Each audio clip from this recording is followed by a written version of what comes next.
খায়রুকুম মান বুক্খিরা বিল উনসা, তোমাদের মধ্যে ওই লোকটা বেশি কপালওয়ালা, ভাগ্যবান, যার প্রথম সন্তানটা কন্যা হয়।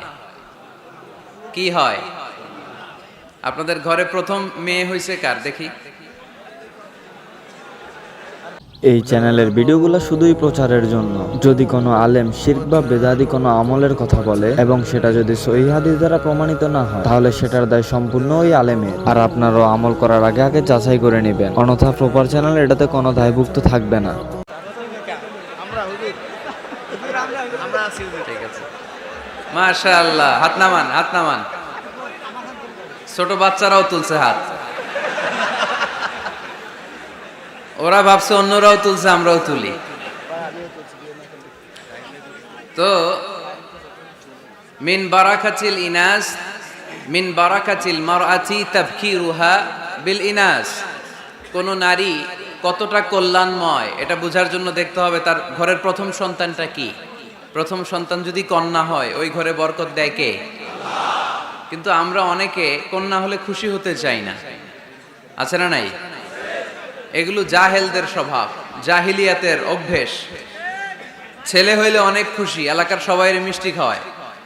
মেয়ে হইলে চেহারাটার বাংলা পাসের মতো এরকম করে ফেলায়, আছে না নাই? না, ছেলে দেয় কে? মেয়ে দেয় কে? আবার ছেলে মেয়ে দুইটাই দেয় কে?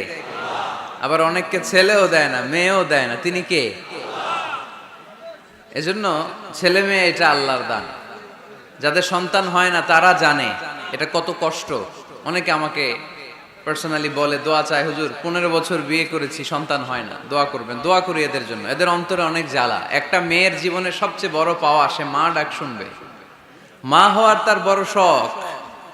এজন্য মায়ের মর্যাদা 3 বার, মা মা মা, তারপর বাবা। মান আহাক্কু বিহুসনি সাহাবাতি ইয়া রাসূলুল্লাহ, হে আল্লাহর রাসূল, সবচেয়ে ভালো আচরণ কার সাথে করব? তোমার মায়ের সাথে। তারপর মায়ের সাথে, তারপর তারপর বাবার সাথে। তার মানে ইসলাম মাকে দিয়েছে গোল্ড মেডেল। কি মেডেল? তারপর মাকে দিয়েছে সিলভারের মেডেল, ঠিক কি না? এরপর ইসলাম মাকে দিয়েছে ব্রোঞ্জ মেডেল, আর বাবাকে দিয়েছে সান্ত্বনা পুরস্কার। 3 বার যদি মা হয়, মানে মা মা মা, তারপরে বাবা, তাহলে ইসলাম মাকে কি মেডেল দিল? গোল্ড মেডেল, স্বর্ণ পদক। তারপর মাকে দিল রৌপ্য পদক। তারপর মাকে দিল ব্রোঞ্জ পদক। বাবাকে দিল সান্ত্বনা পুরস্কার, একটা কলম। তারপর আমরা খুশি। কি বলেন? ওগো মা তুমি এই ধরনের শ্রেষ্ঠ নেয়ামত, তোমারই পদ তলে রয়েছে জান্নাত। ওগো মা তুমি এই ধরনের শ্রেষ্ঠ নেয়ামত, তোমারই পদ তলে রয়েছে জান্নাত, ঠিক কি না? এই পৃথিবীটারে যদি 500 বার বিক্রি করেন, যেই টাকা পাবেন ওই টাকা দিয়ে জান্নাতের একটা চেয়ার কিনা যাবে? এই গোটা দুনিয়াটাকে যদি 10,000 বার বিক্রি করেন, যে প্রফিট পাওয়া যাবে ওই প্রফিটটা দিয়ে জান্নাতের একটা চেয়ার পাওয়া যাবে? আর যে জান্নাতটা মায়ের পায়ের নিচে পড়ে আছে, তাহলে ওই পা দুইটার দাম কত? সুবহানাল্লাহ পড়তে পারলেন না?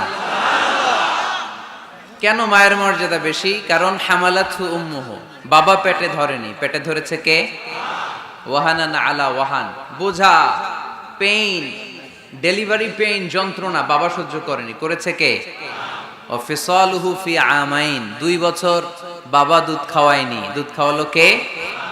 বিষ্ণু বললেন লাউ কাতা'তা জিলদাক, জিলদুন মানে হচ্ছে স্কিন। বিষ্ণু বললেন তোমার স্কিন, চামড়াগুলো কেটে কেটে রোদে শুকিয়ে যদি জুতা বানাও 2টা, আর ওই জুতাগুলো দিয়ে যদি মাকে উপহার দাও, যে মা আমার গায়ের চামড়া দিয়ে তোমাকে 2টো জুতা উপহার দিলাম, ওই জুতা পরেও যদি তোমার মা 1000 বছর হাঁটে, তাহলে ওই যে ছোটবেলায় কত লক্ষ ঢোক দুধ তুমি তোমার মায়ের বুক থেকে খেয়েছো, তার 1 ঢোক দুধের শোধ আদায় হবে না। মা মা মা, তারপরে বাবা। একটা কন্যা যখন আসে পৃথিবীতে, ইসলাম বলে ওই ঘরটা বরকতময়। এরপর যখন বড় হতে শুরু করে, ইসলাম বলে বাবা যদি এই মেয়েকে ভালো পাত্রের হাতে তুলে দেয়, বাবার জন্য জান্নাতের দরজাকে খুলে দেয় কে? তারপর সে যখন কারো বধূ হয়ে কারো ঘরে যায়, ইসলাম বলে খয়রুকুম খয়রুকুম লি আহলিহি, তোমাদের মধ্যে ওই ব্যক্তি আল্লাহর কাছে সেরা যে তার স্ত্রীর কাছে সেরা। কার কাছে সেরা?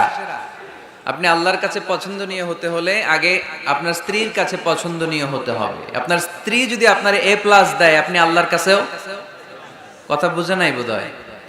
আপনার বউ যদি আপনারে দেয় A+, আল্লাহ দিবে কি?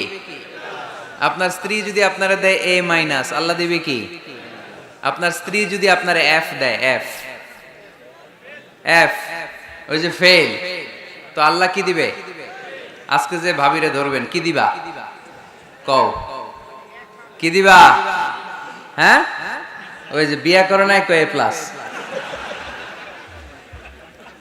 তো স্ত্রীদের সাথে বিষ্ণু ঈসা ইসলাম অনেক খুনসুটি করতেন, অনেক ভালোবাসতেন স্ত্রীদেরকে। আম্মাজান খাদিজাতুল কুবরা আত-তাহেরা রাদিয়াল্লাহু তাআলা আনহাকে বিষ্ণু ঈসা ইসলাম এত ভালোবাসতেন, তিনি বলতেন রুজিকতু হুব্বাহা, আমি খাদিজার ভালোবাসাকে আল্লাহর পক্ষ থেকে রিজিক হিসেবে পেয়েছি।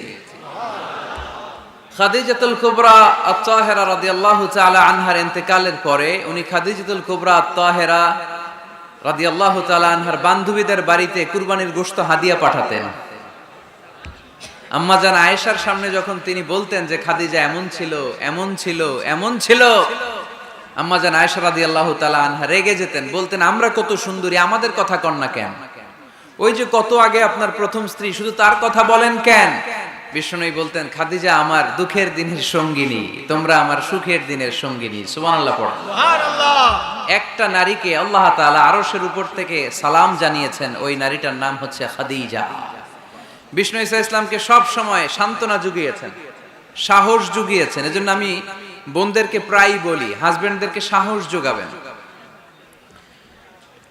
স্বয়ং আল্লাহ তাআলা সাইয়েদনা জিবরাইল মারফত জানিয়ে দিলেন, ও নবী বাশশিরু খাদিজাতা বাইতান ফিল জান্নাহ, আপনি আপনার স্ত্রী খাদিজাকে এমন একটা জান্নাতের ঘরের সুসংবাদ দেন যেটা মণি, মুক্তা, ডায়মন্ড, সাফায়ার স্টোন দিয়ে তৈরি, যেই জান্নাতের ভেতরে কোনো আওয়াজ নাই, নয়েজ নাই, চিৎকার নাই, হই হুল্লোড় নাই। সুবহানাল্লাহ পড়েন। এর কারণ সাইয়েদনা খাদিজাতুল কুবরা রাদিয়াল্লাহু তাআলা আনহা বিশ্বনবীর জন্য ওনার ঘরটাকে এরকম ঠান্ডা পরিবেশের করে রাখতেন। সারাদিন কাফেরদের গালিগালাজ শুনে দাওয়াতি কাজ শেষে বিশ্বনবী সাল্লাল্লাহু আলাইহি ওয়াসাল্লাম যখন খাদিজার কাছে আসতেন, সারা দিনের কর্মব্যস্ত সব কষ্টের কথা বিশ্বনবী ভুলে যেতেন। এমন ঘর বানিয়ে রাখতেন হাজবেন্ডের জন্য, ওই ঘরে ঢুকলেই একটা ঠান্ডা হিমেল বাতাস বিশ্বনবীর হৃদয়টাকে জুড়িয়ে দিত। এজন্য ওনার উপহারও হবে জান্নাতে এমন ঘর যে এই ঘরটাতে ঢুকলে হৃদয় ঠান্ডা হয়ে যায়। ওখানে কোনো আওয়াজ নাই, হট্টগোল নাই, গন্ডগোল নাই। আমার মায়েরা, বোনেরা যাদের কানে আজকে আমার মাইকের আওয়াজ যাচ্ছে, আপনাদের কাছে অনুরোধ করব আপনার হাজবেন্ডদের জন্য ঘরটাকে এরকম করে রাখেন, একটা সুন্দর পরিবেশের করে রাখেন। শুধু কমপ্লেইন করবেন না। অনেক বোনেরা আছে বেশি কমপ্লেইন করে, এইটা নাই, ওইটা নাই, লবণ লাগবে, পেঁয়াজ লাগবে। পেঁয়াজের কথা শুনলে পুরুষরা এখন হার্ট অ্যাটাক করে, ঠিক কিনা? ফরিদপুরে কি দাম কমছে? কত কত কেজি? কত? 250। তারপরে কমতেছে আলহামদুলিল্লাহ। গভর্নমেন্ট ট্রাই করতেছে এই বাটপারগুলোরে ধরার জন্য। চিল্লায় বলেন ঠিক কিনা?